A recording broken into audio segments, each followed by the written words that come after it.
سب سے پہلے میں سواد کا واو کے ساتھ جوڑ پتہ چاہیے. سر یہ سواد کی آنکھ ہے، سر یہ جہاں ختم ہو رہی ہے اس کے نیچے سے بے و بو والا جوڑ. یہ سواد کی آنکھ لگائیں، جہاں یہ ختم ہو رہا ہے اس کے نیچے سے بے و بو والا جوڑ لگا دیں، کیونکہ سواد کا الگ سے جوڑ بنتا ہے. لفظ ہوتا ہے صورت، تو یہ اس طرح ہی لکھا جائے گا. تصویر، یہ تصویریں، تو دیکھیں یہ تے کی آدھی شکل، اس کو تھوڑا سا لمبا کر کے یہاں پہ کیا لگا دی، سواد کی آنکھ، اور اس کے نیچے سے کیا کر دیا، بے و بو والا جوڑ.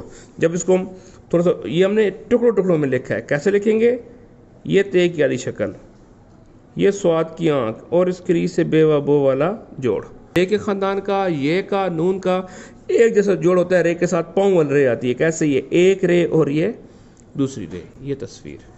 یہ بے کا رے کے ساتھ جوڑ کس طرح لگانا ہے سر، یہ ایک رے دوسری رے، ایک رے دوسری رے، ایک رے دوسری رے، یہ پاؤں رے کر کے لگنی ہے.